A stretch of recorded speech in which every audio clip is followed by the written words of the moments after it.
It happened overnight. While Wall Street was sleeping, and the pundits in D.C. were busy patting themselves on the back for stability, the ground shifted. Again.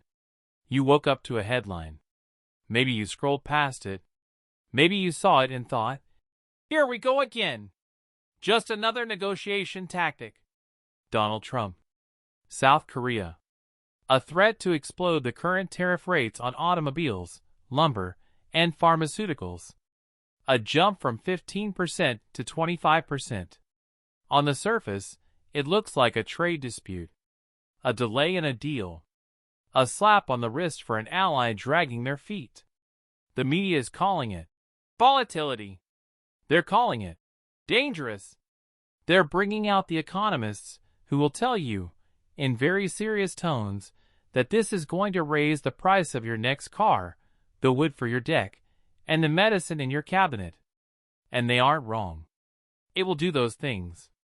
But if you think this is just about selling more Chevys than Kias, or about the price of 2x4s, you are missing the entire game. But before we start, subscribe and like this video.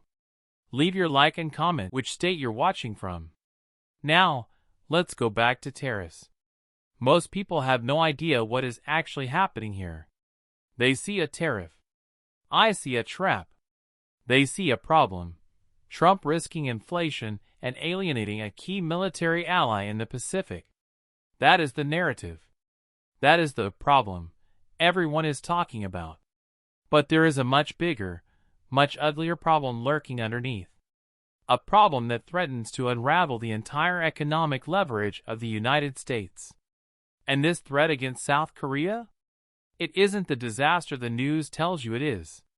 It is the first move in a solution so counterintuitive, so ruthless, that almost nobody sees it coming.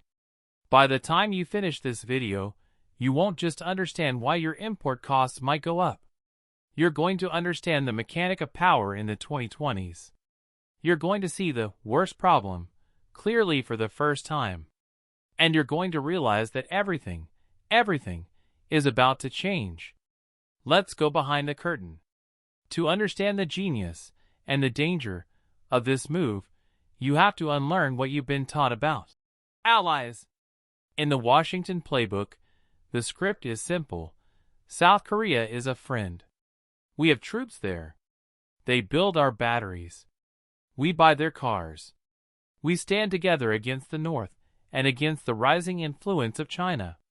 In the polite society of the State Department, you do not threaten your friends with economic warfare. You negotiate. You hold summits. You issue joint statements about shared values. That is the illusion. That is the mask. But look at the reality. Look at the numbers. For decades, the American consumer has been the engine of the world. We buy the cars. We buy the electronics. We buy the steel. And in return, we allowed our own industrial base to hollow out because the experts told us that cheaper goods were worth the cost of lost jobs. They told you that a global supply chain was efficient. They lied. It wasn't efficient. It was fragile. Trump knows this. Whether you love him or hate him, you have to acknowledge his core operating system. He does not view the world through the lens of diplomatic friendship. He views it through the lens of a ledger. Red ink or black ink. The threat to raise tariffs on South Korean goods from 15% to 25% isn't a tantrum. It is a stress test. Why South Korea? Why now? Because they are vulnerable. The South Korean economy is built on exports. They need to sell things to you. If the American consumer closes their wallet, or if the American government puts a wall around the market, Seoul doesn't just have a bad quarter. They face an existential crisis. Trump knows that the delay in the trade deal isn't just bureaucratic. It's a stall tactic.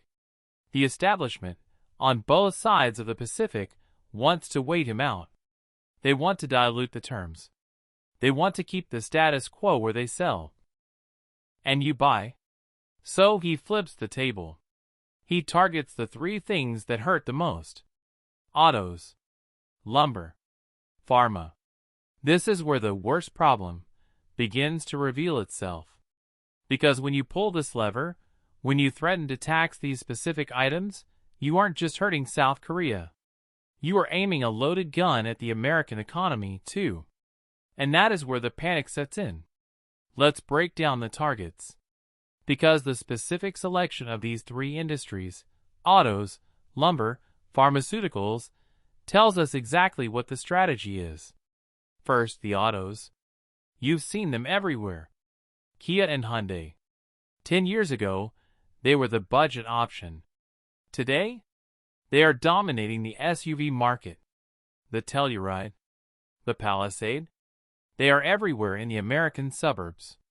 By threatening a 25% tariff on these vehicles, Trump is attacking a symbol of South Korean success. But he's also attacking the American middle class who buys them. Think about it. If a $40,000 SUV suddenly costs $50,000, who pays that? You do. Or you stop buying it. If you stop buying it, the South Korean auto industry, a massive pillar of their economy, starts to crack. But if you do pay it, inflation goes up. Second, lumber. This one is insidious. We are in the middle of a housing affordability crisis. You know this? You feel this every time you look at Zillow or Redfin. The cost to build a home is already astronomical. South Korea is a major player in processed timber and construction materials. Slapping a tariff on lumber is like pouring gasoline on the fire of housing prices. It makes every new home more expensive. It makes every renovation more painful. Why would a president who claims to fight for the forgotten man threaten to make housing even more unaffordable? Hold that thought.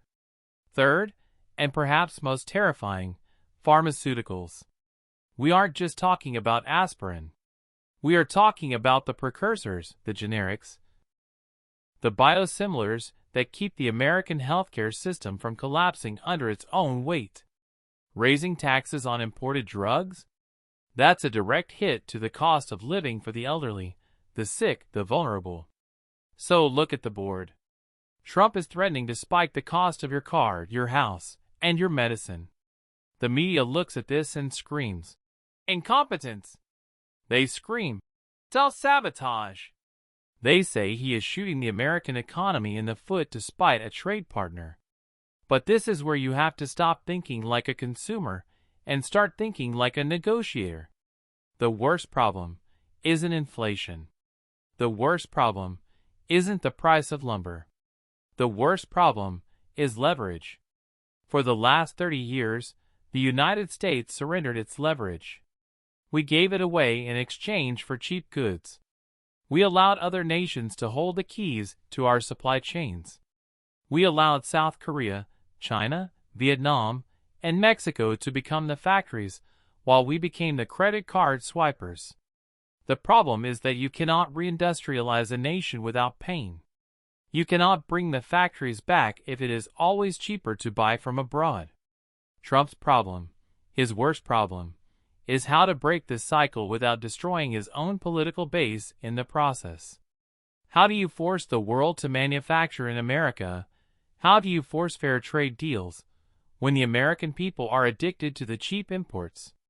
The answer is the crisis of choice. The narrative you are being fed is that tariffs are a tax on consumers. And mathematically, in the short term, that is true. But in the realm of power, tariffs are a weapon of behavior modification. Trump is creating a crisis of choice. By threatening a 25% tariff, he is forcing South Korean companies, the chaebols, the massive conglomerates that run their country, to make a choice. Option A: keep manufacturing in Korea, pay the tariff, try to pass the cost to the American consumer, and watch your market share vanish as Americans switch to Ford, GM, or Tesla. Option B: eat the cost, lose your profit margin, and watch your stock price collapse in Seoul. Or Option C: you move the factory here. You build the car in Georgia. You process the lumber in Oregon. You manufacture the drugs in North Carolina. If you build it here, there is no tariff. If you build it here, you are inside the wall. This is the solution, hiding inside the threat. But here is the catch. Here is the danger that keeps Trump up at night. It takes time to build a factory. It takes years. A tariff happens overnight. So, between the moment the tariff hits and the moment the factory opens, there is a gap. A gap of pain. Prices go up. Supply goes down. People get angry. This is the worst problem. The timing. If Trump pulls the trigger on South Korea, he is betting that the pain will be short, and the capitulation will be fast. He is betting that the South Korean government, terrified of losing their most important market, will fold immediately and sign the trade deal on his terms. He is betting that the threat alone is enough. But what if he's wrong? The historians will tell you about Smoot-Hawley. They will tell you that protectionism leads to depression. They will tell you that if you shut out the world shuts you out. And South Korea is not helpless. They can retaliate. They can stop buying American beef. They can stop buying American fighter jets. They can turn to China. This is the Highwire Act. Trump is walking a tightrope over a canyon of economic ruin, carrying the entire U.S. economy on his back. One slip, one miscalculation of the Korean resolve, and the cost of living spirals out of control. But he's doing it anyway. Why? Because the old way is dead. We have to zoom out. For 40 years, the accepted truth in Washington was globalization. The idea was that if we traded with everyone, everyone would get rich, and war would become obsolete. It was a beautiful lie. While we were buying cheap flat-screen TVs, our middle class was shrinking. While we were outsourcing our pharmaceuticals, we were making ourselves vulnerable to pandemics and supply shocks. The worst problem Trump faces isn't just about this specific trade deal. It's about the structural rot of the American empire. We became a nation that consumes, not a nation that creates. To solve that, you have to break the system. You have to be willing to break things. The threat against South Korea is a signal. It's a signal to Europe. It's a signal to Japan. It's a signal to China. It says, the discount window is closed. The era of free access to the American consumer is over. If you want our money, you play by our rules. It is a populist revolt against the economic order. And it is risky as hell. Think about the psychology of the threat. 15% to 25%. It's a nice round number. It's easy to understand. It's brutal. Trump is using this to bypass the diplomats. He is talking directly to the CEOs of Samsung and Hyundai. He is creating uncertainty. Markets hate uncertainty. But dealmakers? Dealmakers love uncertainty. Because in chaos, there is opportunity. The establishment is terrified because they crave stability. They want the slow decline. They want the managed retreat. Trump wants the explosive reversal. He is willing to risk a trade war with an ally to prove a point. The United States is still the only game in town. But there is a specific mechanism he is using to solve the inflation risk, the worst problem, of rising prices. It's a mechanism that almost nobody discusses because it's boring. It's technical. But it is the key to everything. It involves the dollar. It involves interest rates. And it involves a game of chicken that makes the Cold War look like a playground dispute. Let's go deeper into the specific mechanics of this South Korean standoff. The trade deal delay is the excuse. It's the casus belli. But look at the specific goods again. Lumber, pharma, autos. These are strategically chosen because they are politically sensitive in Korea. The Korean Auto Union is one of the most powerful political forces in Seoul. If Hyundai sales drop in the U.S., the workers in Ulsan riot. They protest against their own government. The Korean pharmaceutical industry is their big bet for the future. They want to be the world's pharmacy. If the US shuts the door, that dream dies. Trump is effectively weaponizing South Korea's own internal politics against them. He is counting on the Korean people to pressure their government to cave to US demands. It's a bank shot. He's not shooting at the target. He's shooting at the wall to hit the target from behind. But what happens if the bank shot misses? What happens if South Korea calls the bluff? If they call the bluff and the tariffs go into effect, we see an immediate spike in the Consumer Price Index (CPI). The Federal Reserve, which is already fighting a war against inflation, gets cornered. If prices go up, the Fed might have to raise interest rates again. If they raise rates, the housing market, already strained by the lumber tariffs, freezes completely. The auto market, already strained by the car tariffs, crashes because nobody can afford the loan. It's a domino effect. Trump is betting that he can solve this worst problem, the economic blowback, before the dominoes fall. He believes he can get the deal signed, the factories announced, and the tariffs suspended, all within the span of a few news cycles. He is compressing the timeline. He is trying to do 5 years of negotiation in 5 weeks of panic. It is high-speed, high-stakes governance. And for the average person, for you, it feels like whiplash. One day, everything is fine. The next day, trade war. The next day, a historic deal. They call it the art of the deal. I call it governance by adrenaline. But here is the thing. This isn't just about South Korea. South Korea is the test case. South Korea is the canary in the coal mine. If this strategy works, if he can bully a friendly nation into a better deal by threatening their core industries, then he has the blueprint for the rest of the world. He has the blueprint for Europe. He has the blueprint for Mexico. And most importantly, he has the blueprint for the final boss, China. The worst problem isn't just about avoiding inflation. It's about reestablishing American hegemony without firing a single shot. It's about using the American market as a weapon of mass destruction. But there is a piece of the puzzle we haven't touched yet. A piece that explains how he intends to mitigate the pain for you. Because Trump knows that if gas prices and car prices soar, he loses his mandate. He loses the people.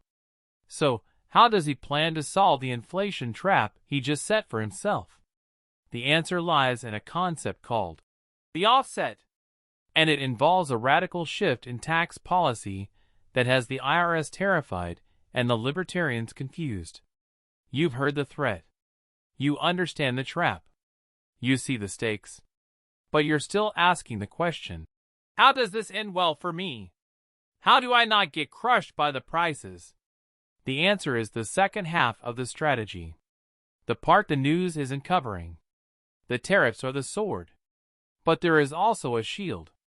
There is a plan to flood the system with domestic supply, to deregulate energy so aggressively that the drop in energy costs offsets the rise in import costs. It's a math equation. If your car costs $2,000 more because of a tariff, but your energy bill, your gas, and your taxes go down by $3,000, you win. That is the gamble. That is the solution to the worst problem. But can he actually pull it off? Can he drill enough, deregulate enough, and move fast enough to beat the inflation wave? Or is this a fantasy that will leave us with $5 gas and $60,000 Kias? In the next part of this video, we are going to walk through the solution. We are going to look at the energy markets, the deregulation executive orders, and the secret weapon Trump is holding in reserve. We're going to show you how the worst problem might just become the biggest opportunity of the decade. But to understand that, we have to talk about something even scarier than tariffs. We have to talk about the currency war. You think the tariff on South Korea is the story? No. The story is the dollar. And what happens next will decide the fate of your savings for the next 20 years. I'm going to tell you exactly how the endgame plays out. That is the problem. That is the nightmare scenario the media is screaming about. But now, we need to talk about the solution. Because there is a way to raise tariffs without destroying the American wallet. There is a way to fight a trade war without bankrupting the middle class. It requires a maneuver so aggressive that most economists say it's impossible. It's called the energy offset. Here is the math that the panic merchants won't show you. Everything in your life is made of energy. The food you eat? It's grown with fertilizer, energy, and shipped on trucks, energy. The house you live in? The lumber was cut with machines, energy, and transported by rail, energy. Energy is the master variable. It is the God price. Trump's theory, the solution to his worst problem, is simple. If you crash the cost of energy, you can afford to pay more for goods. Think about it. If your new Hyundai costs $2,000 more because of a tariff, but you save $200 a month on gas, heating, and electricity, within a year, you have broken even. Within 2 years, you are making a profit. This is the offset. And this is why the South Korea threat is timed exactly the way it is. While everyone is looking at the tariffs on Seoul, they should be looking at the executive orders on energy in Washington. The solution relies on unleashing the full, unbridled power of American fossil fuels. We are talking about opening federal lands. We are talking about fast-tracking LNG terminals. We are talking about nuclear regulatory rollbacks. The goal is to flood the market with cheap American energy.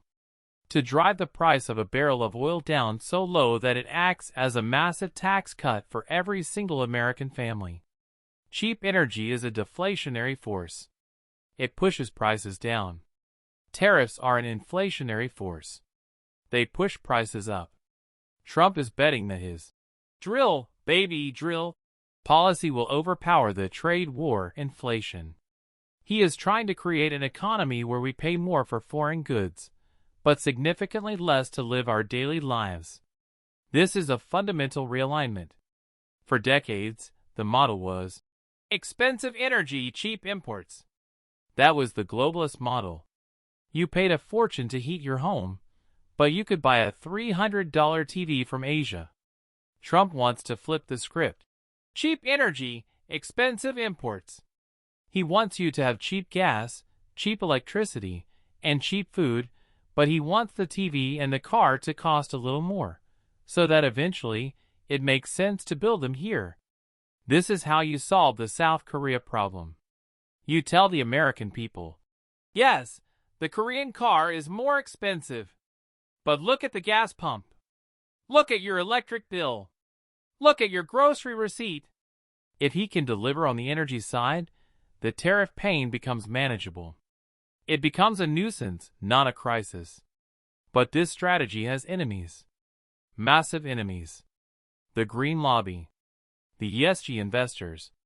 The International Climate Accords. By linking the South Korea trade war to domestic energy policy, Trump is drawing a line in the sand. He is saying that American sovereignty matters more than carbon metrics. And that brings us to the second part of the solution. The part that scares the bankers in London and Zurich. The currency. We told you that the worst problem is leverage. Well, the ultimate leverage isn't lumber. It isn't cars. It's the US dollar. When Trump threatens a 25% tariff on South Korea, something interesting happens in the currency markets. The South Korean won weakens. The US dollar strengthens. Why? Because if it becomes harder for Korea to sell to the US, their economy looks riskier. Investors pull their money out of Seoul and park it in New York. A strong dollar creates a fascinating paradox. It makes foreign goods cheaper for us to buy before the tariff hits. But more importantly, it makes American buying power the most valuable asset on the planet. Trump is using the dollar as a cudgel. He is effectively saying to South Korea, your currency is collapsing against ours. Your purchasing power is evaporating. The only way to stop the bleeding is to sign the deal. He is exporting the pain. By threatening the tariff, he is forcing the South Korean central bank to spend billions of their reserves trying to prop up their own currency. He is draining their war chest without firing a shot. This is economic warfare at the highest level. But there is a risk. There is always a risk. If the dollar gets too strong, it crushes American exports. It makes it impossible for Boeing or Caterpillar to sell their products abroad because they become too expensive for the rest of the world. So Trump has to thread the needle. He needs the dollar strong enough to hurt South Korea, but not so strong that it kills American manufacturing. How does he do that? He pressures the Fed. You've seen the tweets. You've heard the speeches. He demands lower interest rates. Usually, presidents don't talk to the federal. It's independent. Trump doesn't care. He knows that if he can force rates down while keeping tariffs high, he achieves the holy grail of economics. Protectionism with cheap credit. He wants to build a wall around the American economy, fill it with cheap energy and cheap loans, and tell the rest of the world, you can come in, but you have to pay the toll. South Korea is just the first toll booth. And this leads us to the geopolitical pivot. Because South Korea isn't the real enemy here. They are just the proxy. We need to zoom out again. Why is Trump going so hard on South Korea? A loyal ally? A democracy? Because in the eyes of the America First strategists, South Korea has become a laundromat for Chinese goods. This is the dirty secret of the trade deficit. Transshipment. Chinese steel comes into Korea, gets processed slightly, and enters the U.S. as Korean steel. Chinese battery components go into Korean batteries and enter the U.S. as Korean tech. By hammering South Korea with tariffs, Trump isn't just trying to fix the trade balance with Seoul. He is trying to plug the leak from Beijing. He is forcing South Korea to choose. Are you part of the American supply chain? Or are you a backdoor for the Chinese supply chain? The threat of 25% tariffs forces Samsung, LG, and Hyundai to audit their own supply lines. It forces them to purge Chinese components if they want to avoid the tax. This is a containment strategy disguised as a trade dispute. The worst problem Trump faces is the rise of China. He knows he cannot fight China alone if his allies are economically dependent on Beijing. So he is using tough love. He is using the threat of economic ruin to force South Korea to decouple from China and integrate fully with the United States. It is brutal. It is undiplomatic. It hurts. But look at the alternative. If South Korea drifts into China's orbit, the U.S. loses the Pacific. So Trump is applying pressure. He is squeezing the ally to harden the alliance. He is betting that South Korea needs us more than we need them. And he's right. Without the U.S. security guarantee, South Korea is an island surrounded by nuclear enemies. They cannot walk away. Trump knows this. He is leveraging their physical safety to extract economic concessions. You want our Iron Dome? You want our nuclear umbrella? Then buy our lumber. Build your factories in Georgia. Stop buying Chinese steel. It is a mafia-style protection racket? Maybe. Is it effective geopolitics? Absolutely. The solution to the problem is to merge the military map with the economic map. To make trade and security the same conversation. For 50 years, Washington kept them separate. Trump smashed them together. We've talked about tariffs, energy, currency, geopolitics. But by the time you finish this video, I promised you would understand how power really works. So let's talk about you. Why does this story matter to you? Because what Trump is doing, whether it works or fails, is exposing the illusion of the expert class. For years, you were told that globalization was a force of nature. Like the tides. You couldn't stop it. You just had to adapt. Learn to code. Move to the city. Accept the decline of your town. They told you that economics was a science run by people with PhDs who knew better than you. Trump's worst problem isn't tariffs. It's the fact that he is challenging the priesthood. He is showing that the economy is not a weather pattern. It is a machine. And the machine has levers. If you pull the lever marked tariff, things change. If you pull the lever marked drill, things change. The establishment hates this. They hate the volatility. They hate the improvisation. But there is a democratic power in it. Because if the economy is a choice, then we are responsible for it. If we choose to protect our industries, we choose to pay a little more for cars. That is a democratic choice. If we choose to prioritize cheap goods over American jobs, that is also a choice. But for the last 40 years, they pretended there was no choice. The threat against South Korea is a demonstration of agency. It is the United States government acting like an active participant in the market, rather than a passive observer. Is it dangerous? Yes. Could it backfire? Yes. Could it lead to a recession? Yes. But it is real. The solution to the problem of American decline is to stop operating on autopilot. To take the controls. Even if the pilot is erratic. Even if the ride is bumpy. You are living through a historic pivot. The era of passive globalism is dead. The era of active nationalism is here. And the price of admission is volatility. So how does this movie end?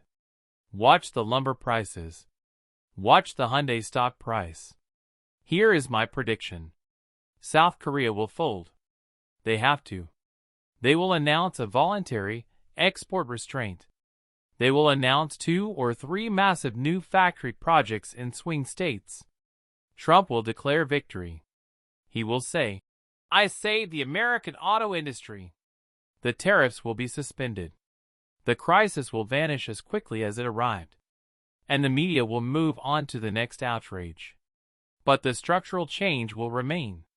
The factories will be built here. The supply chains will shift. The decoupling from China will accelerate. And you? You will pay a little more. But you might just keep your job. The worst problem isn't the problem. The worst problem is the cocoon of comfort we lived in for too long.